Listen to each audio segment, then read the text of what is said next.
Well, good evening, everybody, and welcome to the CVM Plymouth curry night, online curry night. It was our hope that we would have been able to meet in a church in Plymouth, but the current restrictions mean we have to do this online. But we're thrilled that we're still able to have an event here tonight. If you don't know who I am, my name's Jonny Libby. I'm one of the CVM Plymouth core team, and I'm currently sat in my basement in my home in Peveril in Plymouth. Dave Cassidy, the technical genius that he is in charge of all the technical stuff tonight. He's doing an amazing job putting this all together. Dave's somewhere else in Plymouth, kind of making this all happen. In a few minutes, I'll introduce you to our speaker tonight, and he'll let us know where he's streaming from tonight. And it'd be good to know where you're joining us from. So maybe in the comments, either in Facebook or YouTube, however you're watching this, perhaps put in the comments where you're joining us from, so we've got an idea if our audience is from Plymouth or you're from further afield. So please use the comments on both Facebook and YouTube for that. I don't know if all of you have had a curry before we're meeting this evening. I know some of our team are currently eating curry now. But if you've had a curry, I'm sure you'd want to join me in thanking our amazing team who have been cooking curry since 8:30 this morning. They've done an amazing job. And it's your time. You could be a food critic now if you want. Let us know which curry you've had. Maybe put a note in the comments as to which curry you had. Perhaps mark them out of 10. So we've got an idea which curries were the best, so our chefs can know who's won that competition for the best curry. I ordered a vindaloo, a beef vindaloo. I ended up eating a chicken one. That was because I delivered the wrong one to somebody who I was passing it on to. But I'm looking forward to maybe getting a spare beef tomorrow. So let us know which curry you had and what they were like. That was our gift for you. So the curries tonight were a gift. We gave them to all of you that registered for a curry. And we've also had the joy and the privilege to give some to the local community around Catdown, where Plymouth Christian Centre is based. Now, some of you have said that even though we're giving this as a gift, that you want to give a donation towards the cost. We don't need you to do that. But if you want to give us money, we'll take your money. So there's a couple of ways that you can do that. You could either, as you can see on the screen, text to CVMPLYM. Then there needs to be a space. Okay, this is really important. You text CVMPLYM, then space 5 if you want to give us £5, or CVMPLYM space 10 if you want to give us £10. And you text that to 70085. Now, if you were frantically trying to find a pen or a paper to write that down, don't worry. We will put this up again at the end of the meeting. Alternatively, if you'd prefer not to give by text, but you use online banking, and again, let me emphasize, we're not looking for your money. We wanted to gift you a curry tonight. But if you did want to give a donation, you may also give online, and you should have had a flyer with your curry tonight, and it gives the banking details on there. So if you would prefer to use online banking, then please look on the flyer for the sort code and account number that we use for our banking. Just to give you a rough idea of the timetable for tonight, in a minute or so, I'm going to introduce you to our speaker, Andy Flute, for this evening. Some of you may have heard of him, and we're going to hear his story, which is a fascinating story, in just a few minutes. But we'd love you to be able to ask Andy any questions that you may have. So when Andy's finished speaking, and he's likely to speak for around about 30 to 40 minutes, when Andy is finished speaking, we'll have opportunity to ask Andy questions. So if you have a question for Andy, you can either text that question to 07441 446 988, or alternatively, leave a comment on our YouTube or Facebook link that you're watching on.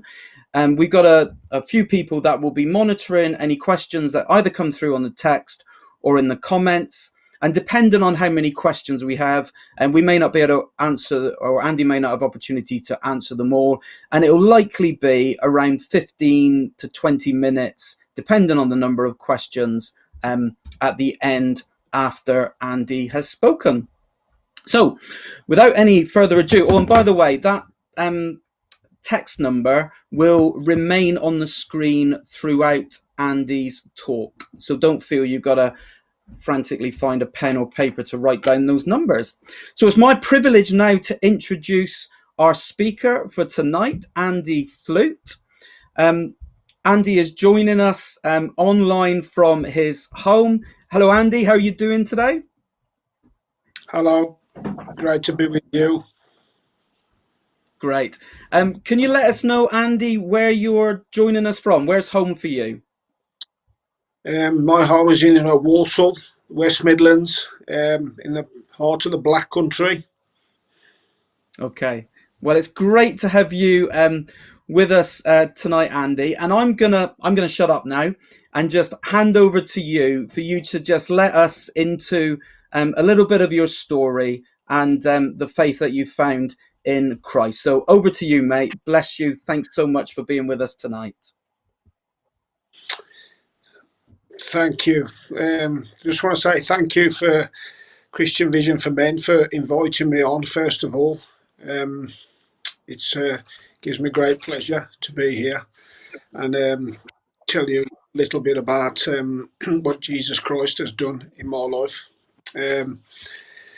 My story is my testimony, a boxer's journey from hell to Christianity, and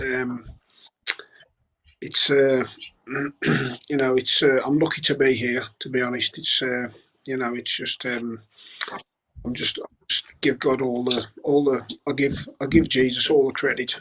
I don't nothing myself. So I'll get straight into it, and I'll just start off with a little bit about when I was a young lad, when I was growing up in the Black Country, in the West Midlands.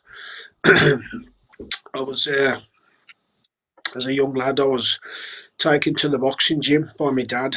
My dad was a boxer, my uncle was a boxer, and my brother was a boxer. So, you name it, you got it. I'm going to be a boxer. Your because I'm just hearing it through your And so yeah, I went to the boxing gyms when I was a young lad, and it's something I just kept watching all the other fighters, watching and listening and learning, and stuff. And then my dad was my hero. My dad was a very tough man, good fighter himself, a good boxer. My dad was also in the scrap business. He had lots of horses, and he was in the scrap business. He'd got a scrap yard. So you can see the type of background that I'm coming from.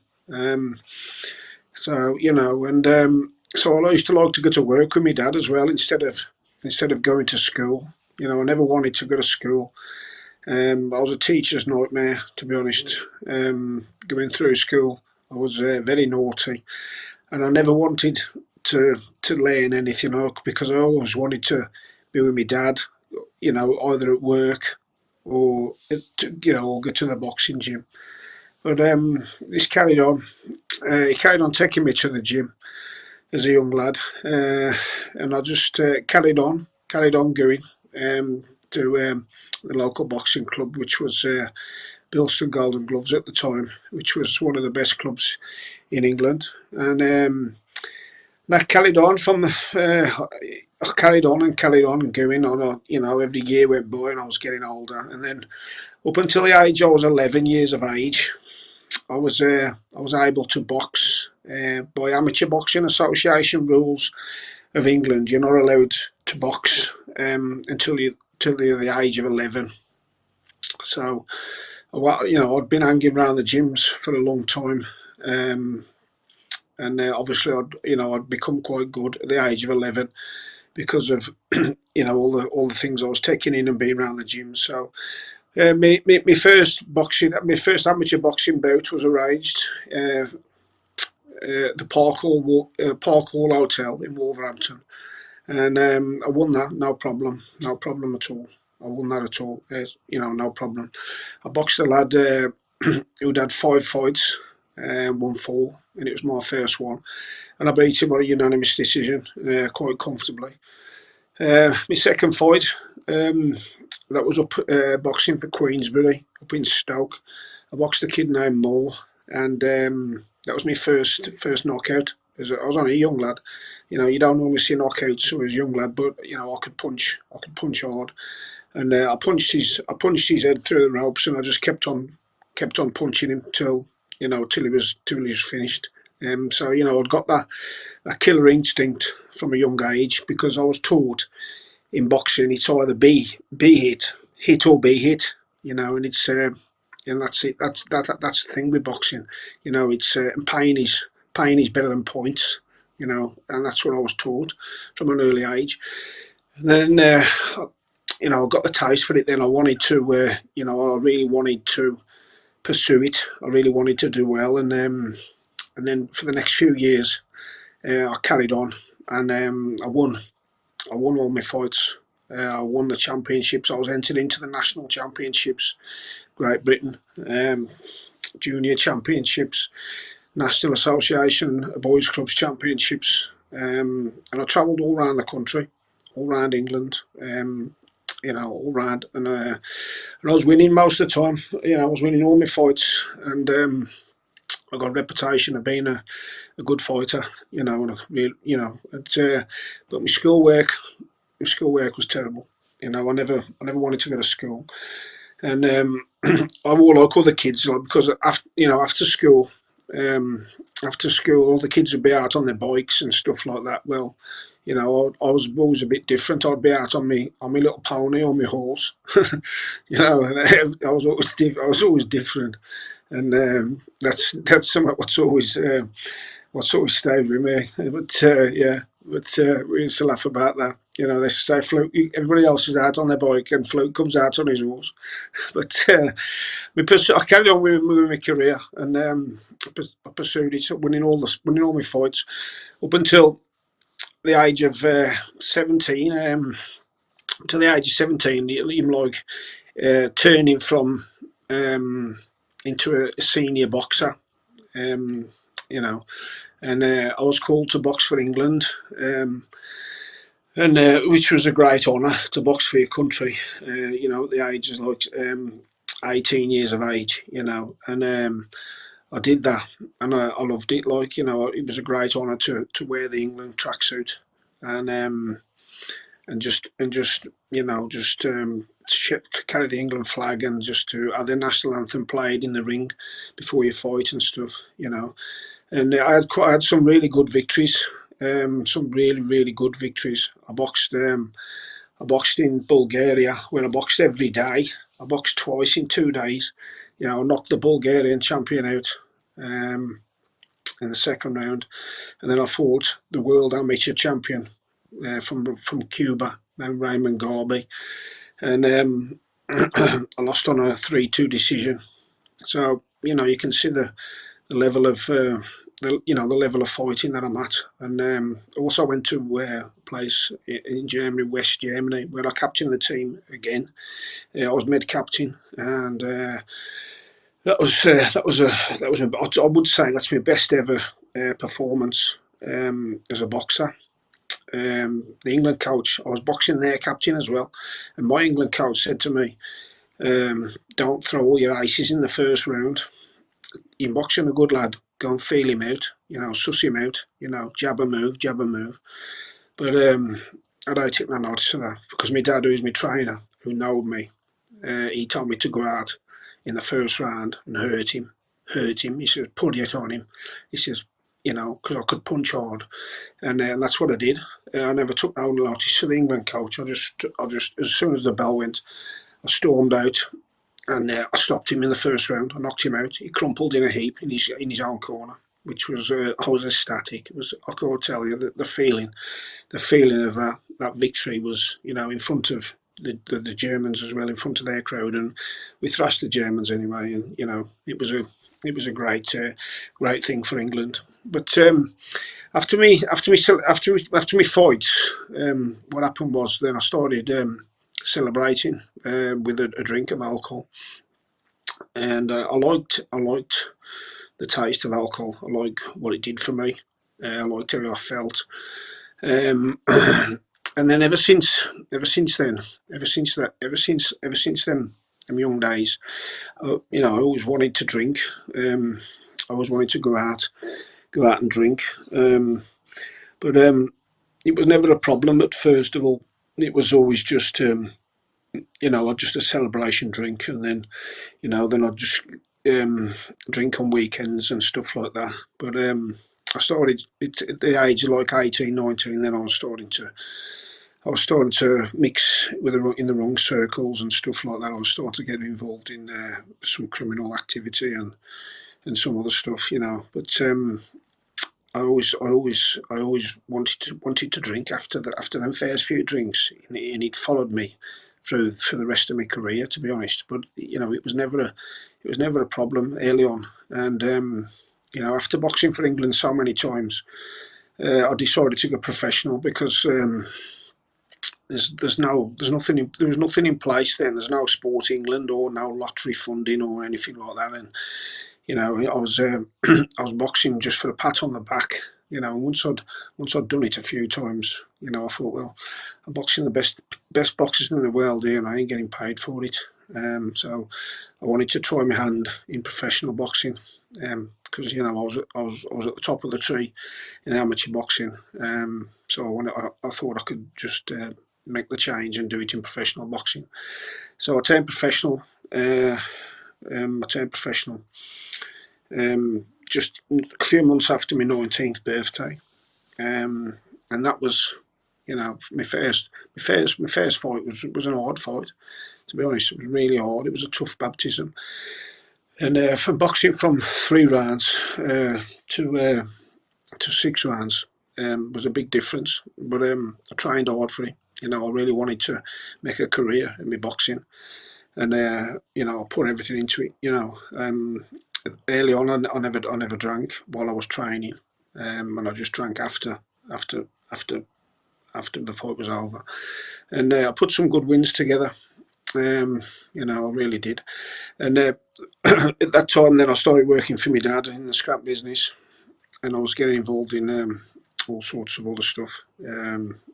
It's I'll get to a bit more of that later. A bit of a lot of criminal stuff, but I just thought it was just the norm. I was just trying to get make a few pound and just trying to just get by. Because the sort of people I was always around and stuff like that. They've got horses and they've all got lots of money, and I wanted to I wanted to have lots of money, and I did. I got it, and for a young age, for a young lad, I was getting lots of money around me, and I carried on with my boxing career anyway. And within 3 years of being a professional, I was boxing for the British middleweight title. But in between that, I think I'd only been professional 2 years. 2 years, I think, and I was asked to go and spar with Nigel Benn, who was a world champion, because even though I was only a fledgling professional, I was good, and he needed some good sparring partners to spar with him. He was going to Italy to box Mario Galvano for the world title. Mario Galvano was like a similar style to me, so the pick sparring partners were in similar styles, and I went and sparred with Nigel Benn, and it was a great experience. Just being a young lad mixing with a world champion, so you could see the talent. I'd got the talent, and everything was there. And I met a guy. Nigel Benn's trainer was a guy named Jimmy Tibbs, and he took to me straight away. And as soon as he met me, he said, Andy, this is his words, not mine. He said, will you come to church with me after one of the training sessions? And I said, me, got a church? I went, I ain't interested in that. he said, believe me. He said, I was a young lad. He said, believe me. He said, God's going to use you one day. He says, God is going to use you one day. And I went, because I was so far away from anything like that. I was just a criminal. I was a young lad, and and I did all sorts of different stuff. What I mean, it's just I ain't got time to go into all that. What I used to get up to. But and he said God was going to use me one day, and I never took. But I did go to the church with him because, like, I had a politeness. I did go, and he took me to a Pentecostal church. And I went. Well, I went with him, and he said, Andy, he said, trust me. He said, the Lord is going to use you one day. And when the sparring camp was over, I never thought nothing else about it. I thought, that's it. Like, I got, Jimmy had. Jimmy Timms was a good boxer himself. And he'd had he'd spent a lot of time in jail, and he'd lived a criminal life and stuff like that. And he's got a good testimony himself. But and I could, and he turned his life around by coming to the Lord, but I didn't think nothing of it at the time. I just thought, I thought that's not for me, I ain't interested in none of that. And then I just went away from the camp and just carried on doing my thing and doing my stuff, and just a young lad going out and stuff like that, and in the boxing seasons they have like a season like where you have the summer off. I remember being a young professional and going to I went around all the Greek islands, and then I went to Corfu, in Kavos in Corfu, and I started working as a doorman, and it was really violent. I was knocking people out every night, battered a lot of Royal Marines, and I was running the whole of Kavos. To be honest, I was doing all sorts of criminal activity, with lots of stuff. It's all in my book, Jesus in my core, but I ain't gonna go into it now. But it got to a stage where I couldn't fly back. I was, I was wanted, and I managed to get back into London. I'd been there 3 months, and I'd caused some trouble and some carnage, and I was living all sorts of the wrong life. I was really in a, I was asked to kill people, and you had to read my book if you think I did it or not, But and I was doing all sorts of crazy. I just lived a crazy life, I had that was my lifestyle, I was absolutely crazy, and I drank and drank and drank stacks and stacks every day, every night, and it was never a problem. I just liked what I was doing, and then once that Corfu trip was over, I managed to get back across land. I got, I had 2 passports and stuff like that because all the criminal stuff I was doing. And I managed to get back. I got across land, and I got to Italy, and I got to Ancona, and I managed to get back from that way. And I managed to get into King's Cross, come across through Switzerland and stuff. It's all in my book. His stories. I ain't got time to tell you, but that's I'm just trying to paint a picture of the lifestyle that I lead, and I don't care for nobody or nothing. I feared nothing or nobody. I was ruthless. If somebody looked at me in the wrong way, man, I'd have a smack. I was that because I was a better street fighter than I was a boxer, and reputation what I'd got for sorting people out, and it was people were scared to death of me. I was ruthless. You know what I mean? And I got back to King's Cross anyway. I got out of that. I got out of that escapade, luckily, and I started training again and trying to pursue my boxing career. After a crazy summer of drinking, drugs, violence. Oh, the violence was just absolutely horrendous. But and I carried on with my career when I got back, and I pursued my career. Then I had another few fights, and I won them. Um, you know, but I remember having my first loss. My first loss on my professional record was because of a cut eye. And this is really weird. This is because I never cut as an amateur boxer because I never drank really when I was that age. Only up till when I was old enough to drink. And then when I started professional boxing, I started to cut, and it cost me a lot of fights because when you lose for a cut eye, it knocks you back, and you've got to get a few wins together, which is what I did. I remember losing my first professional fight in 62 seconds because of a clash of heads, and I was devastated. I sold hundreds and hundreds and hundreds of tickets because I was a really big ticket seller. I was a popular guy, and the promoters love me, and that's, if you can sell tickets like the way I used to, it's good for them. And I just took the loss on the chin. I was devastated, because like the lad I was fighting, who I lost to, I'd have probably knocked him out in about 2 or 3 rounds. And to lose to somebody who way better than you is just in that fashion, it's not nice. So, but you had to take the good with the bad, and that's what I did. I just carried on with my career, and I won my next few fights again. And then, like I said earlier, I was boxing for the British middleweight title, which was, it was a really big fight. There's some great fighters held the British middleweight title, like Tony Simpson, Errol Graham, Alan Minter, Terry Downs. There's some great British fighters who have gone on to fight for world titles and stuff like that, and gone on to box for really good things.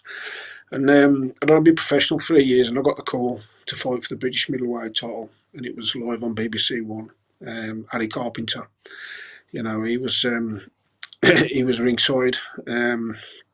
He interviewed me after the fight, and it was a really good fight. There was nothing in the fight at all. But the thing is, what done me, my eye cut after 7 rounds. And there was nothing in the balance. The fight was in the balance. There was nothing. There was nothing. There was nothing in it. So, but it's another loss on your record. So but I was just get another couple of fights, and it's just you get back to winning ways. And then I was asked to fight other things for other titles. But then I was asked to go and spar with Chris Eubank. Chris Eubank he was world champion. He got his world tour. So they asked me to go to Brighton, which I did. I went to Chris's house, which was in Brighton, on my own. I pulled up. I met Ronnie Davis, Chris's trainer, and that was good. Ronnie was really good because he let me settle in. He gave me a night's rest in a top hotel, and then it was sparring with Chris the next day, which was I hadn't been professional long, and I was like mixing with world champions. I boxed for the British title, which was against a world rated fighter anyway, and I sparred well with Chris. I really sparred well. I held my own. He tried his hardest to put me on the floor, which he did with all his sparring partners, I was told. But he couldn't me. I was known for my toughness, and I was tough. I really was tough. I was more tough than I was anything else, to be honest. And I'd done the first week on my own. And Chris said, Andy Flute is the best sparring partner I've ever had, and he'll be a world champion after me. That's what he said. And then at the time I was boxing for Mickey Duff. Mickey Duff was one of the main boxing blokes in Great Britain. He was the biggest bloke out there. And then Barry Hearn was come on the scene. Barry Hearn, the snooker bloke from Matchroom. And he was Chris Eubank's manager and promoter. And Chris Eubank said Andy Flute will be the next world champion after me and stuff like that. And then Barry Hearn come down to the gym to watch me spar, and it was awesome. It was awesome. And but Chris, being Chris, he never threw a punch while Barry and come to watch the first round because he just pulled away from me. But that's Chris, because he just makes you, he expected me to chase him around the ring, and I never did. So I held back as well. You know what I mean? So, but then once we got then we got stuck into each other, and Barry watched me, and he said he offered me a deal, with a matchroom deal. And so I stopped boxing for Mickey Duff, which was good because I'd fought on the same bill as Frank Bruno a couple of times, and I'd boxed on some big shows for Mickey Duff as well, and I'd boxed for the British middleweight title, and so boxing was my life, like even though I had another life, but boxing was what I wanted to do. And then I signed for Hearn, I signed for Barry Hearn, and I went with him, and then things don't really work out like it should have done because of my lifestyle.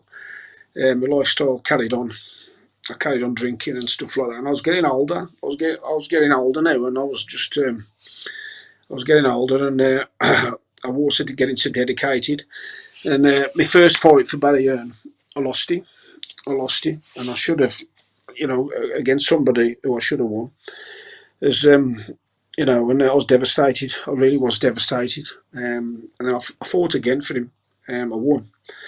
And I fought again and I won. But you know what? I wore the same. My lifestyle, my party lifestyle, and all that drinking and all that drug in it and all the stuff. You know what I mean? It was slowly catching up with me. And it was affecting my career. Because, like, I was just, I was getting into a really big binge drinker. I was really drinking a lot, weekends, like stacks. And then I was expecting my body to win me fights and stuff like that, but me being like tough and stuff like that, I still thought I could do it. I really did. And I carried on boxing with him for quite a while. Then I got my first 12, my first what was it? I done my first WBO title fight. Yeah, a world organisation title fight. And I lost it. I lost it because my lifestyle and everything else, But it was the first time I'd done 12 rounds. To complete 12 rounds of boxing is hard work. It's really hard work. I'd only done 6 and 8 and stuff like that before, and like this fight was for 12. And I did that, but I lost the fight. But it's only I did lose to somebody who was better than me. I lost the fight myself. In my own. I was to blame. If I'd have done everything right, I'd have won the fight. The kid was better than me. But I always, I was my own worst enemy. I always used to think I could get away with it. I'd get away with this and do that and do this because I'm strong and I'm Andy Flute and I can do this and I can do that. And all my attitude was wrong, and that was training. And I wore training right. Sorry, and that carried on for a few years. And then I had some other big fights. Where I was asked to go and spar with Joe Calzaghe, which I did. I went to Newbridge in Wales, sparred with Joe Calzaghe, done loads of rounds with him. Then I was asked to go back and spar with Chris, and then I was Chris Eubank's main sparring partner on his world tour. I must have done hundreds of rounds with him. Because nobody else could stay with him.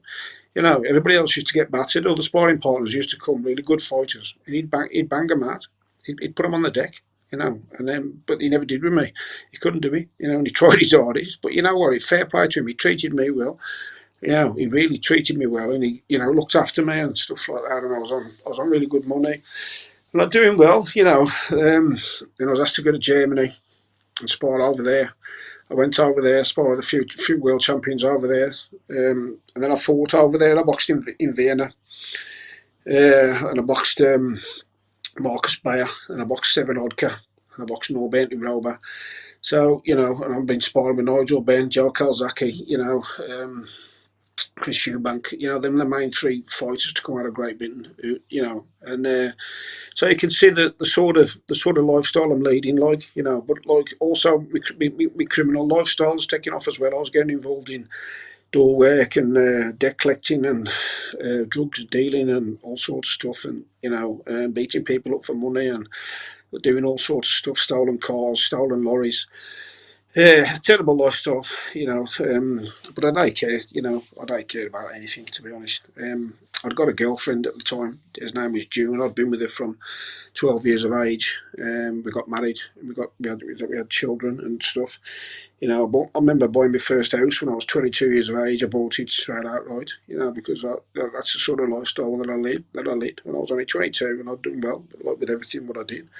But slowly but surely, all this lifestyle thing was catching up with me, and the boxing career was suffering now because of the way I was living, and I was working, and it just escalated, like from being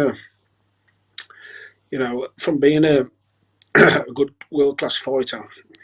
I was drinking every night. I can truthfully say every night I was with Chris Eubank.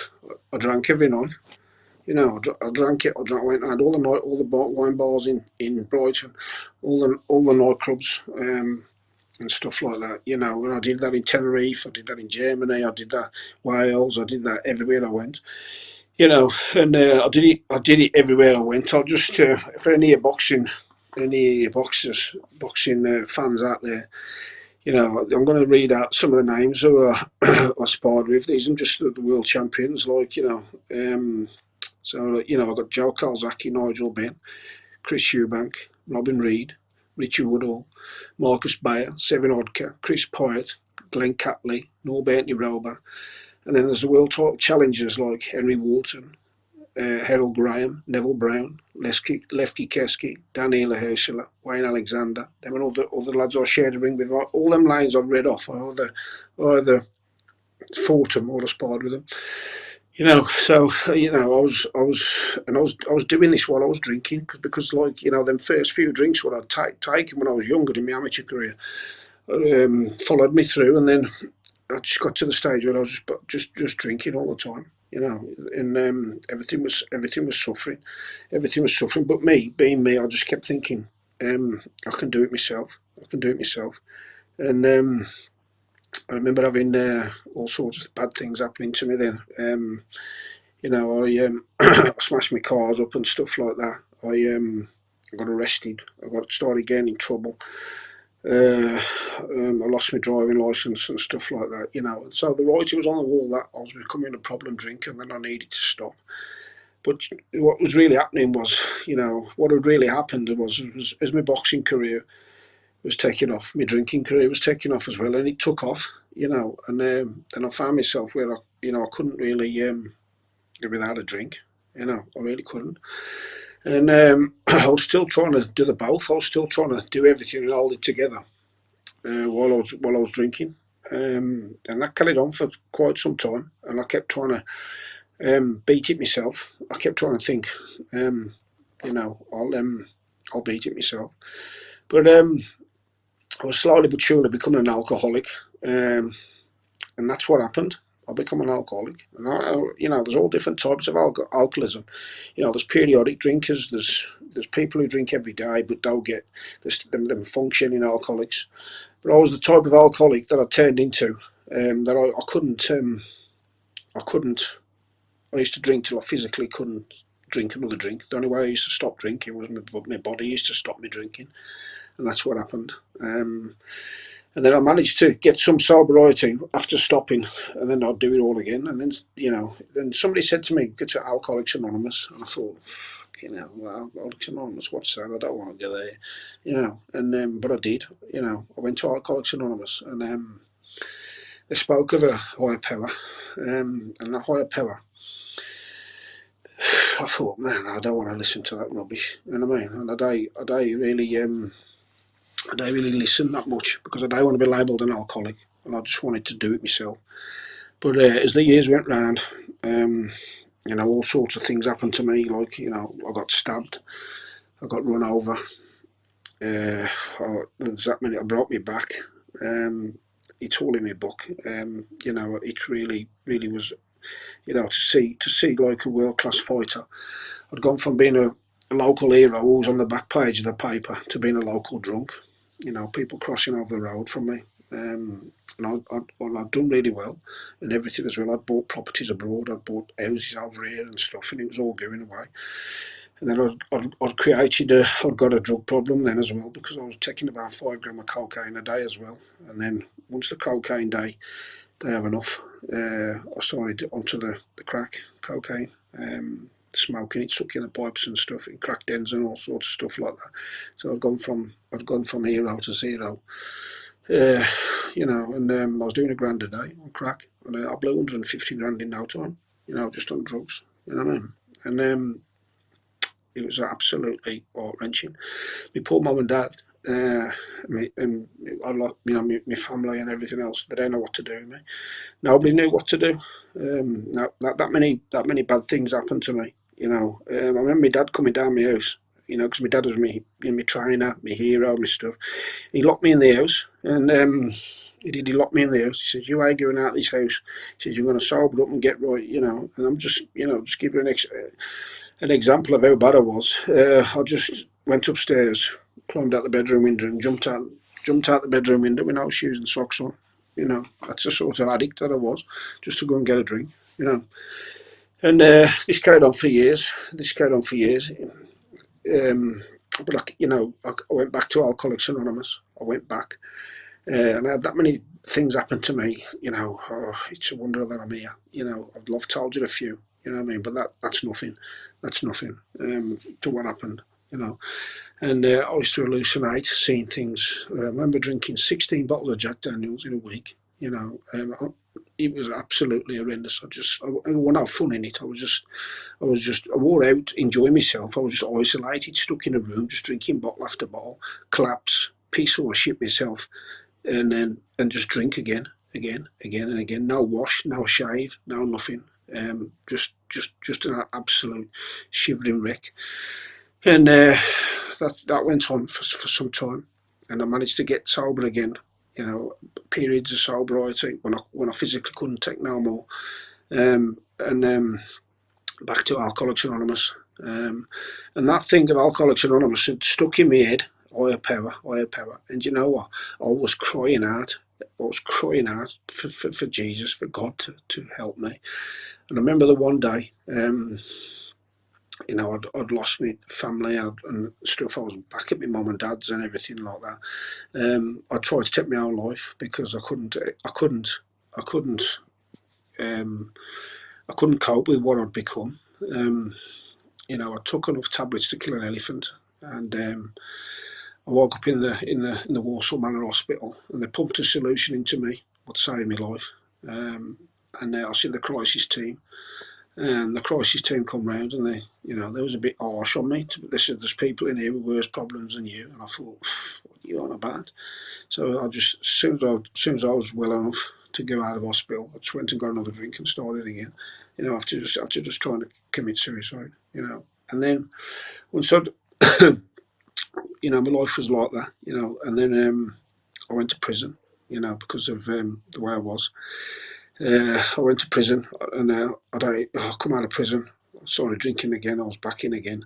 I come out again. I went to prison 3 times. But it was honest. It was just absolutely. Everybody knew me in prison.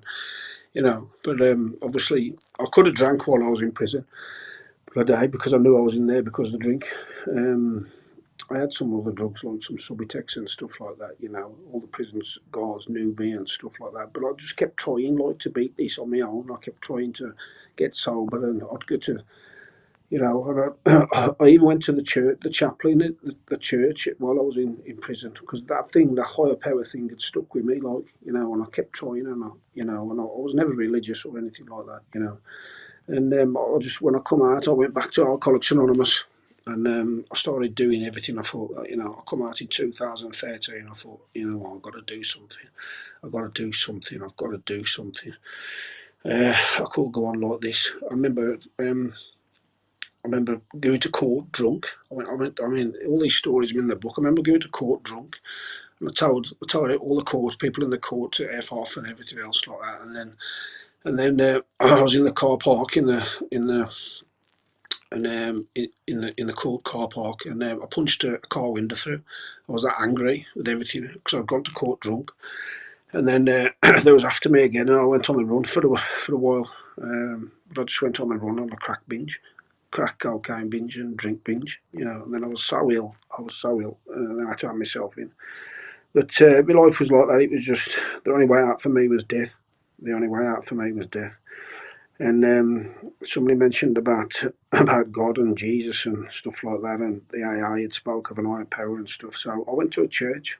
I went to Dudley Community Church, just just to try and just to look for answers. I met a bloke named John Crampton. He made me feel he made me feel welcome. They knew me anyway because everybody knew me where I went. I'm really well known, and nobody. I'd expect to see somebody like me in a church, But the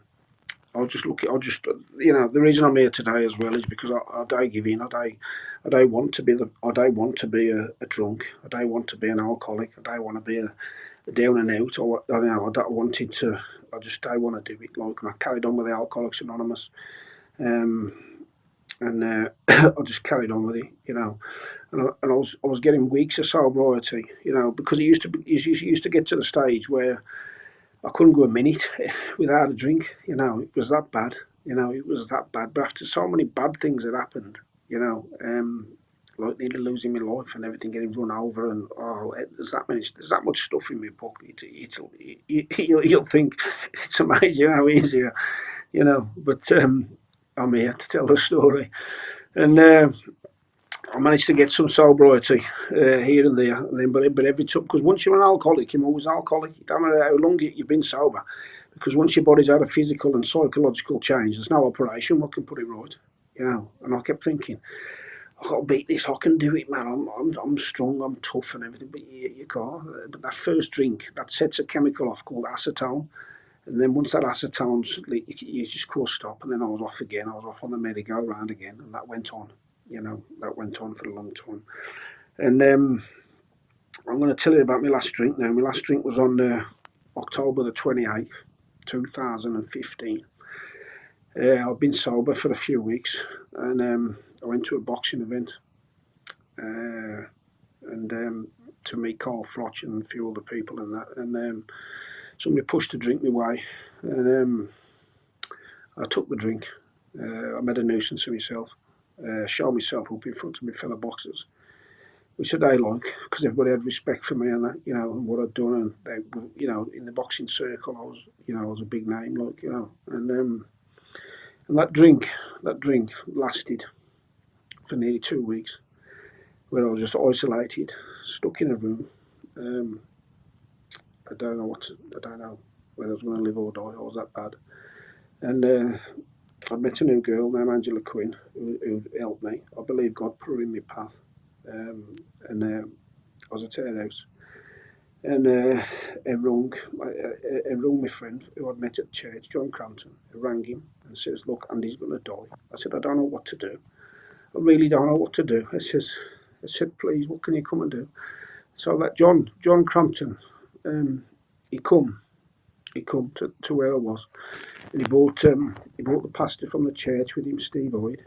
Yeah, yeah, and they prayed for me. They come here and they prayed for me, you know, and something just changed. Something just changed in me, you know.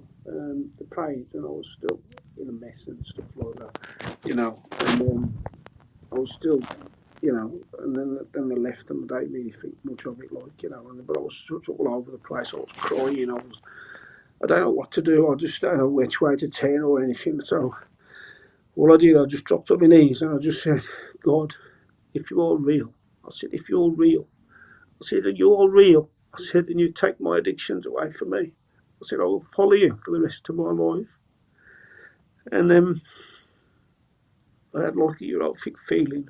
I've been told it's a spiritual awakening. And I never had another drink again. That was on the 28th of October, 2015.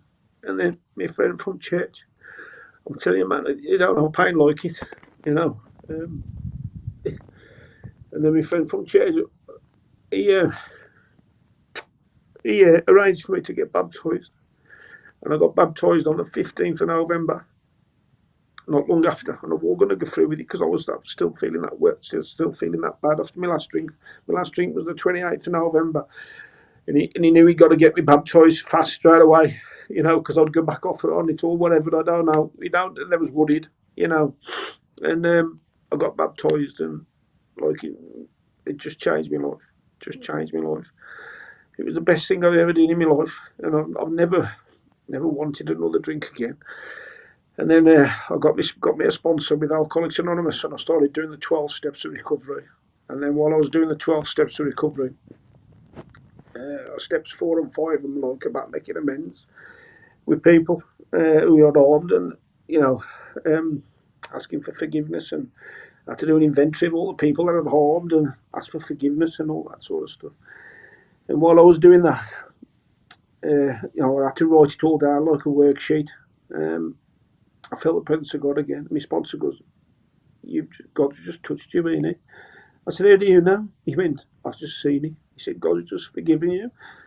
And was just overwhelmed. I was just overwhelmed. Honest, man, I tell you, no matter how tough you are, man, the feeling and the experience of that was something else, you know. And he answered me prayer, man. I said, I'll follow him for the rest of my life, and that's what I've done. You know, that was it. I've not ever wanted a drink since, not ever even wanted one, and I couldn't go an hour without one. You know, and I've written a book about the life of Jesus in my corner. It's a boxer's journey from hell to Christianity. There's more in there. It's available on Amazon if anybody wants to read the full story. But it's not about what I did; it's about what God did for me. Because I was a sinner, and I'd lost everything. You know, and I nearly lost my life, but God kept me here, I believe, for this purpose. You know, God will force Himself on you. You know what I mean? But you got to ask Him. And I asked Him, and He knew I meant it. If anybody's out there struggling with all these addictions, or I mean, you ain't got to get to the lengths I went to, but you know what? God's real, man, and He answered my prayer, and it's changed my whole life. I've gone from, a criminal sort of, lifestyle to just like being a born again Christian, helping others. You know, I've been all around the country giving me testimony. I've just been on TBN, and TBN meets. I've got my own ministry, which is www.jesusinmycornerministry.com. If anyone wants to have a look at it, you know, I've just devoted my whole life because He pulled me out. He pulled me out. He gave me a new life. Bible says Corinthians 5:17-18. The old is gone, the new is here. And I had it tattooed on my arm because that's what He did for me. You know, if you can do it for me, sin and lived a bad life, you know, you can do it for anybody. My book's helping so many people. I've sent so many people to alcoholics. I've sent it into prisons. And I've just done a podcast with James English. I think it's had 36,000 views in 2 weeks. And the amount of people that have contacted me and give their life to Christ because of that, you know, it's just an amazing experience. If anybody wants to give their life to Christ, tonight, just get in touch with her. Andy, sorry to interrupt you, mate. You got your finger over the microphone. I think you got your hand on the phone. Yeah, So we struggled right. to hear you. Carry on again now, mate. Bless you. Okay, sorry. But I've just devoted my life now to being a Christian. Devoted my whole life to being a Christian. I've been around the country doing everything I can. I've been in the prison. Because when I talk to prison inmates, and I've been in prison myself, and I listen to somebody like me, if God can do it for me, He can do it for anybody. But you know what? If you've got a good life, it would be better if Jesus was in it. You know, and if anybody wants to make Jesus your Lord and Saviour tonight, I'm gonna read you a prayer. I'm gonna read you a prayer out of my book. I just want you to say this after me. Father God, I know that I have broken your laws and my sins have separated me from you. I am truly sorry, and now I want to turn away from my past sinful life towards you. Please forgive me and help me avoid sinning again. I believe that your Son, Jesus Christ, died for my sins and was resurrected from the dead and is alive and hears my prayer. I invite Jesus to become my Lord and my life and rule and reign in my heart from this day forward. And please send your Holy Spirit to help me obey and to do your will for the rest of my life. In Jesus' name I pray. Amen. Now, if you prayed that prayer, I reckon you just get in touch with Christian Vision for Men, get in a good Bible-based church. Because if you can do it for me, no matter what you're going through, you might not be going through nothing, but if you are, Jesus is the answer to everything. God bless you all, and I hope you got something from that. And yeah, my name's Andy Float, and I'm going to sign off now and just hope you had an enjoyable evening with your food, and you've had a good evening. So God bless you all, and have a Jesus. Thanks so much, Andy, for kind of making yourself so vulnerable and open for each of us. That was such a powerful story to hear, and Yeah, bless you. Thank you so much for taking the time to be with us tonight. We got a few questions that some of the people that have been watching have sent in. So I don't know if you can see these questions on the screen there, Andy, but if not, I'll read it for you. First question we got: Were your family members that were boxing, except from your dad, jealous of your success? So I think that's saying, if you had family that were into boxing, you did really, really well. Were any of them jealous of your success at all, or did they just cheer you on? I was in my corner. My dad and my uncle, they was in my corner. My brother, my sister used to come. Now, none of my family at all. Now, I had lots of other people who you think of your friends really, but they really was. But my family, the answer to the question was no. My family was behind me 100%. You know, um, Great stuff. I Okay. had lots of, I did have lots of people jealous, not my family. Yeah. Okay, next question we got for you here, Andy. How does the adrenaline rush of knocking someone out compare with the joy you knew when you gave your life to Jesus? That's a great question. Whoever asked that. So how does the adrenaline rush of knocking someone out compare with the joy you knew when giving your life to Christ? That's a really good question. But nothing. That was that when I used to knock people out and raise my hands and the crowd used to roar. It's a great feeling. You can't explain it. But the feeling when I get through Christ, when I had my spiritual awakenings and stuff like that, and when I'm helping people, and like people come forward and they give their life to Christ, and it's just a totally different experience. You can't compare the two, to be honest. They're different, they're totally different. But yeah, they're totally different. The one's, the one's different to the other one. But the other one with Jesus, you've got more peace and joy in heart and love. The other one's different. You've got aggression, you've got anger, you've got and stuff, violence. But the other one is a lot better, to be honest, because the other one you've got peace and love and harmony and just nothing can compare to that really. So that's the best one, to be honest. Yeah. Okay, bless you. Andy, I think you may have your hand on the mic again there. If you just keep your hand off your phone, that'll be great. Have we got another question, Dave? Are there more questions lined up here? Okay, even though you found Jesus, do you find yourself missing the past? Is there anything from your past that you miss since you found Jesus? No, I just miss my children. I got around separated from my children, but God's restored me now. I don't miss none of my past life, none at all. Nothing. I'm a new creation. Like I said, 2 Corinthians 5:17-18. The old is gone and the new is here. You are a new creation. And that is what I am. And I couldn't sin now. It's not in me. I couldn't do anything. I could not do anything. And I don't miss the old life at all. I wouldn't swap it the way I am now for nothing. It's the best feeling ever. I recommend it to anybody and everyone.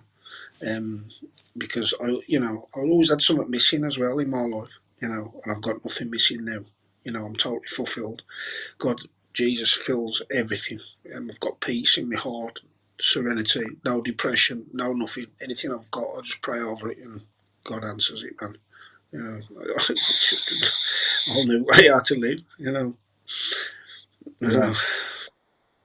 Bless you. That's a great answer. There's a great verse in Colossians that says he has delivered us from the dominion of darkness and transferred us into the kingdom of his son, in whom we have redemption, the forgiveness of sins. And I think your answer there just kind of, Andy, sums that up, that you're rescued from something that's dark. And, when you're in the kingdom of light, then there should be no kind of pining to go back to that darkness, is there? So, yeah, great answer, mate. We got another question, Dave? Okay, this is from Kevin. Any other boxers that you've worked with that talk about or follow Jesus that you know of? Yeah, I train fighters also, and when they see what God has done in my life, uh, they want, they want, they want some of it. And I've worked with Nigel Ben, and we've recently like met up and we've talked and that. And he's also a born again Christian, you know. And when I went on to the TBN TV, TBN meets the TV station, the producer come down and he said, we should get you and Nigel Ben together to do a program.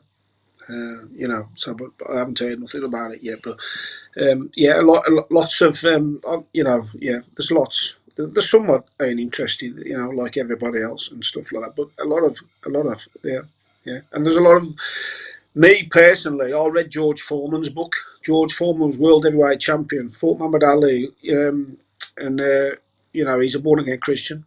You know, Manny Pacquiao's a born again Christian. Nigel Benn's a born again Christian. There's lots.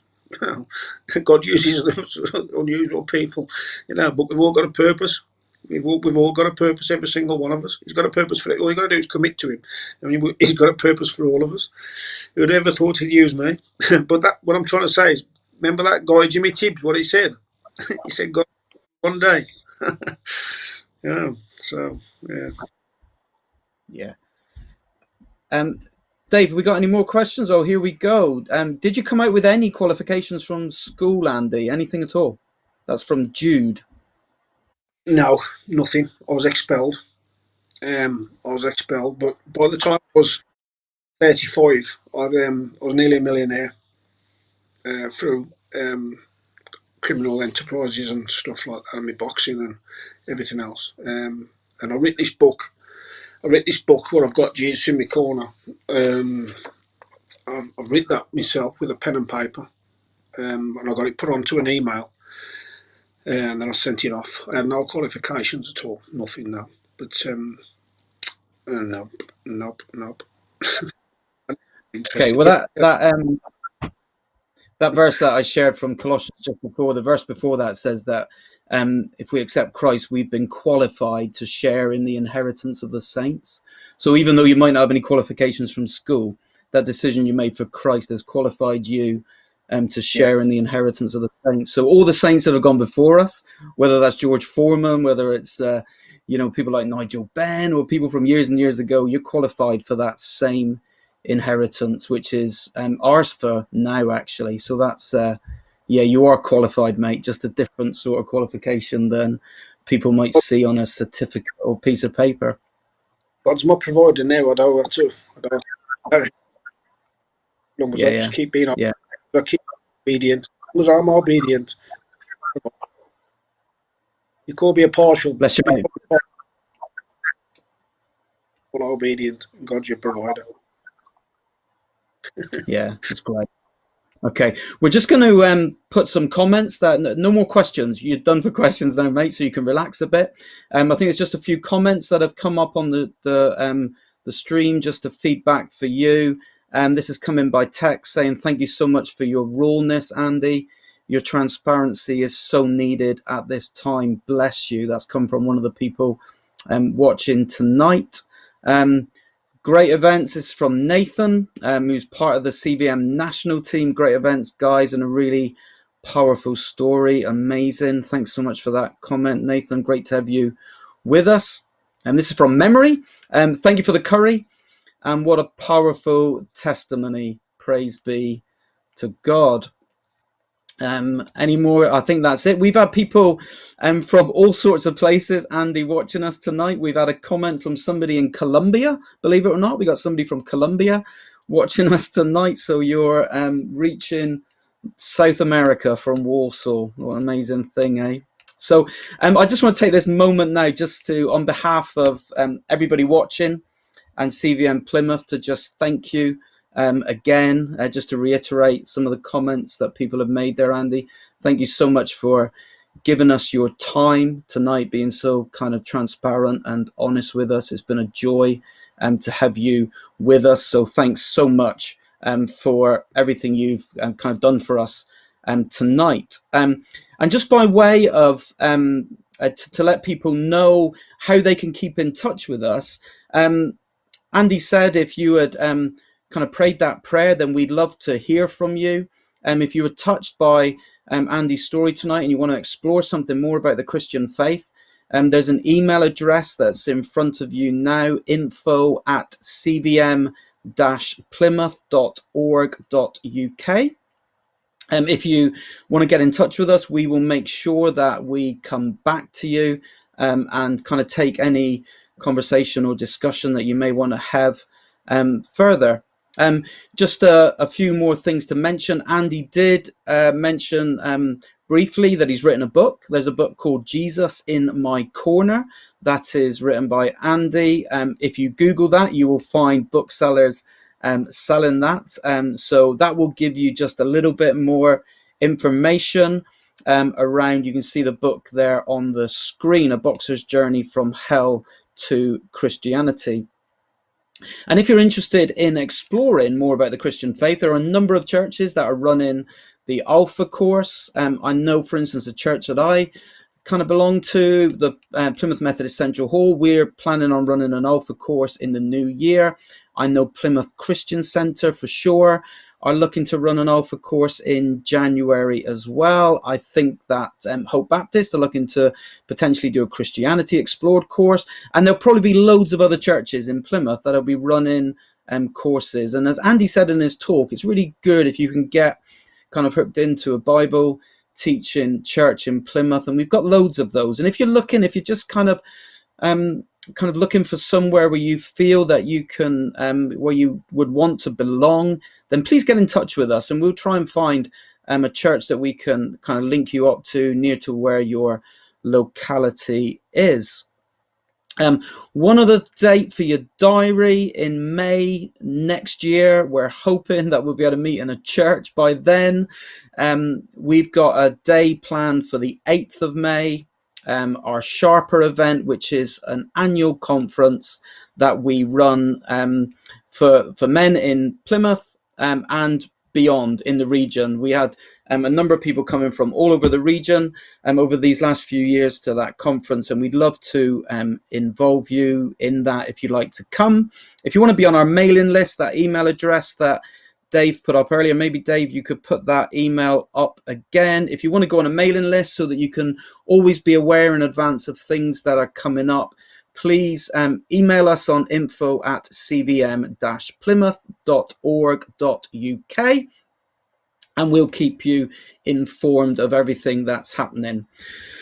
And before I kind of just say a short prayer to close the evening, I do remember I said at the start that we'll put that number back up if you wanted to text in a donation to us. There's no obligation on you to do that. But if you wanted to, CVMPLYM space 5 or CVMPLYM space 10. So it's been like wonderful to see you tonight, and please keep in touch. If you had any questions that have been raised and you've got questions you don't think maybe have been fully answered, please do email us. We'd love to be able to help you discover this wonderful faith that Andy talked about tonight. So I'm just going to say a short prayer and then we're done for this evening. So let's just be quiet for a moment and let's just pray. Father God, I thank you so much that we've been able to meet together tonight. And I pray for each person that's listening, watching at this moment.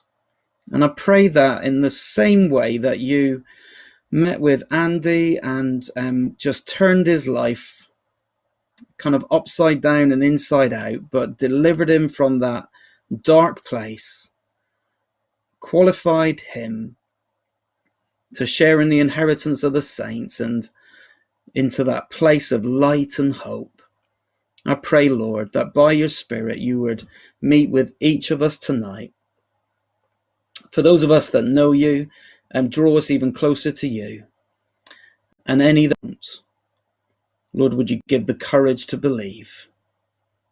We ask all this in Jesus' name. Amen. So that's us done for tonight.